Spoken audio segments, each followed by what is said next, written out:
In this video I will explain how this TNT duplication glitch right here works. I will first walk you through some basic code, and after that I will show you how you can apply the TNT duplication glitch in various situations. So let's just start with a little bit of code about piston behavior. When we have this situation here, we have some movable blocks, we have some blocks which get destroyed when they get moved by a piston and we flick the lever. Then the first thing that will happen is that a block event will get scheduled. I'm not too interested in this, I'm interested in what the piston does afterwards, and once the block event gets scheduled, the piston will check whether he can move the blocks. If he can move the blocks, he will do the following things. First of all, he will make 3 lists. He will make a list of all the positions of the blocks he wants to move.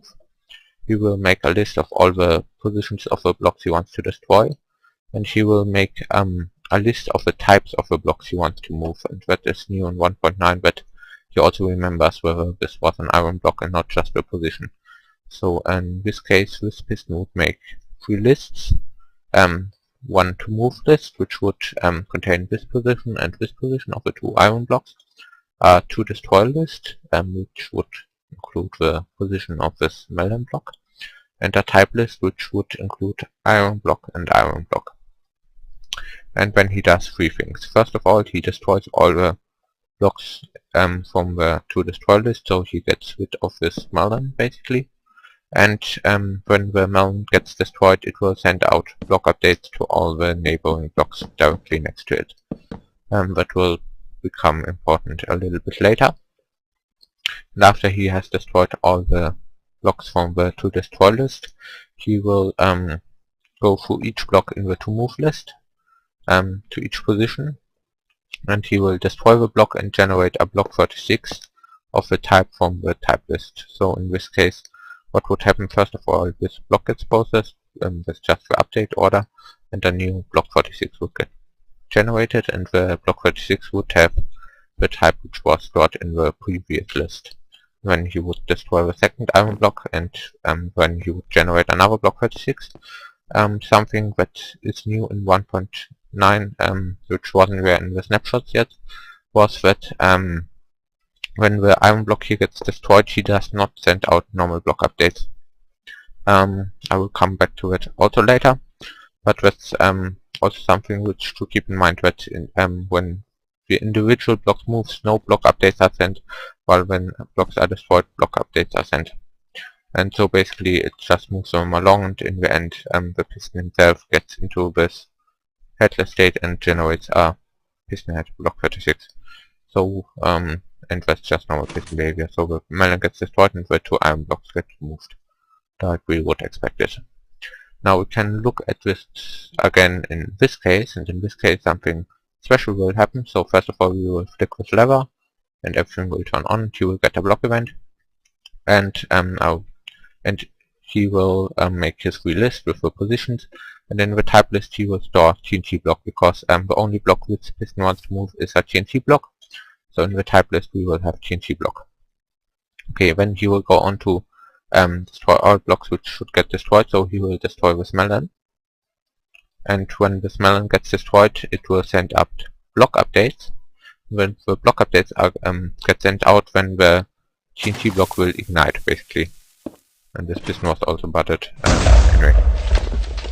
Okay, so block updates are sent, the TNT block ignites. Okay, now we have sent out the block updates and have destroyed everything. So now we go over to moving blocks. So we generate block 36 with the type from the type list. In the type list we have a TNT block. So we will generate a block 36 of a TNT block. And now we have a position where we ignited a TNT, and we still have a block 36 of a TNT which just got moved over. And when this happens, basically, that we have an ignited TNT and we still have a TNT. That's basically the idea. So our piston first remembers the blocks he wants to move in his type list. Then he destroys all the blocks which should get destroyed, and they send out block updates, and then he moves blocks.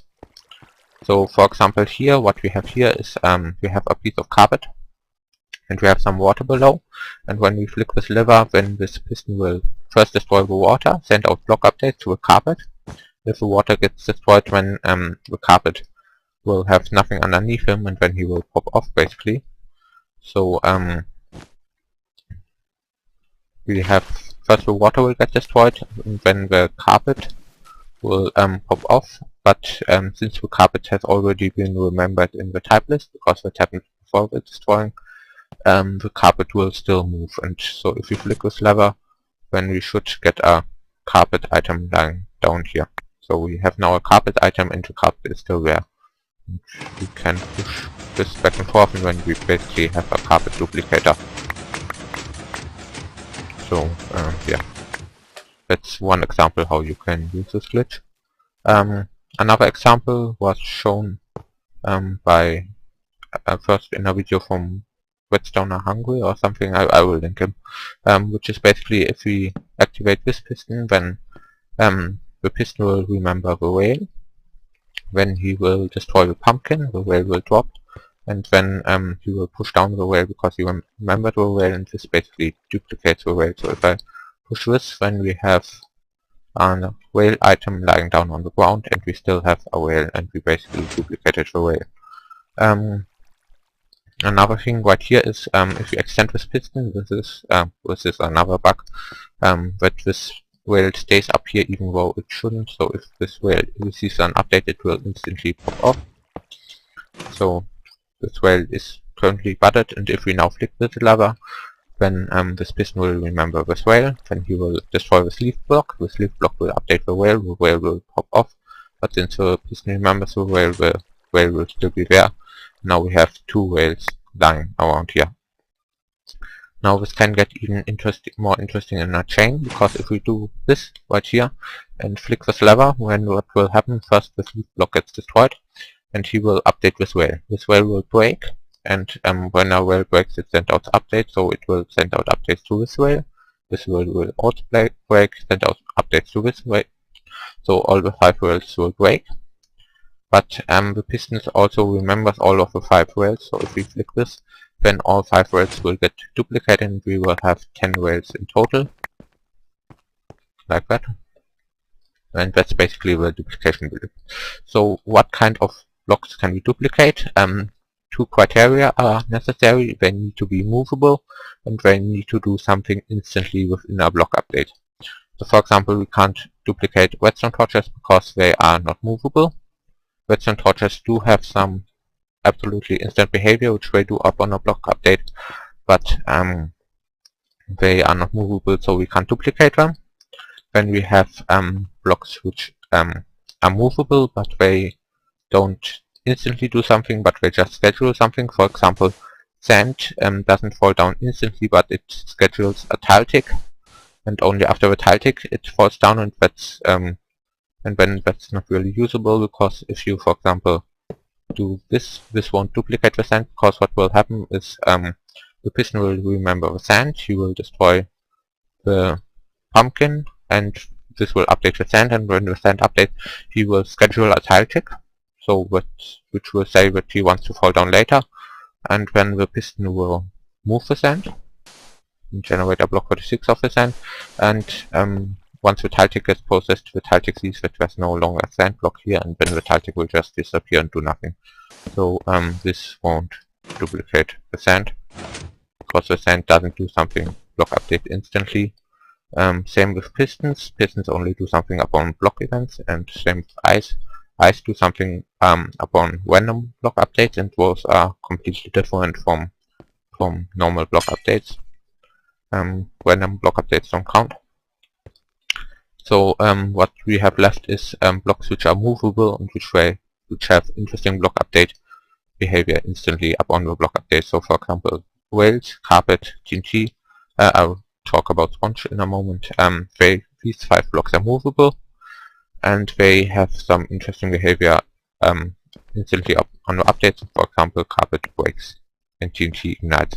And sponge can't be duplicated, but sponge has very interesting instant behavior that it soaks up water. So if we have this situation and we activate this piston, then this leaf block will get destroyed. It will update the sponge. The sponge will soak up the water. So the sponge will get wet, but this piston will remember dry sponge. So even though the sponge will soak up the water, the sponge will still be dry, as you can see right here. The only problem is that I don't know any way in survival to get a sponge directly next to water. So this is not really survival friendly, this example right here, unless you find a way to butt a sponge basically. And that's basically the glitch. Now it will get a little bit more complicated because with whales. Because whales don't send out more than just normal block updates.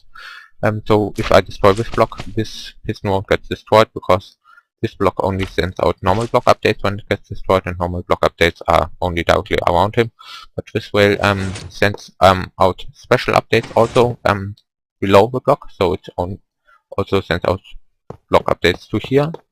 And the piston behavior over here, I said that if the blocks in the to move list get moved, they don't send out block updates, but this only applies to normal block updates. So if an iron block moves over, he won't send out any block updates, but if a whale gets moved over, it will still send out those special updates. And this can also be used to duplicate whales, because if I do this and I flick this lever, what will happen is because of the update order, first this whale will get moved.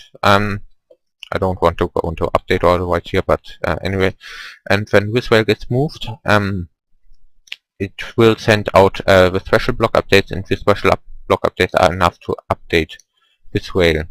This means that this whale will break, but the piston will still remember this whale, and then the whale will also duplicate. And it also works if the whale is above, because basically these special updates happen directly around the whale and directly around the block below the whale. So right here, if we move this, when this whale moves, it will update this whale diagonally below, and then it will duplicate. So as you can see, two normal whales. And another special case is an ascending whale. It will do special block updates only above the block above itself. So this will also duplicate the whale if we do it like this. So we now have two whales. This is a different bug. You can ignore this for the moment. So you can also use whales for duplication purposes, and it can also make stuff a lot easier. Maybe I should mention that there's a slight difference between whales and blocks which get destroyed when moved by a piston. For most practical intents and purposes, they are exactly the same, but if you really want to, you can make a contraption where they give different results, and I need to make sure that I don't screw this up.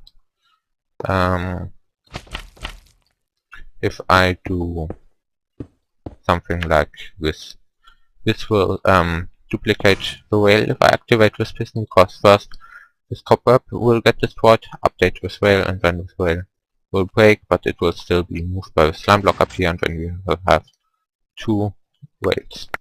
But if we, instead of a cobweb, if we use a special whale here, then it will not duplicate the whale, because in the update order of the slimestone stuff, maybe I can link a video to slimestone update order. In the update order, first this whale gets moved, and then this whale gets moved. So even though this whale will send out special block updates, by the time this whale sends out these updates, this whale has already moved over here and hasn't duplicated. So if I do this, then only one normal whale will drop. But that's basically everything about this bug.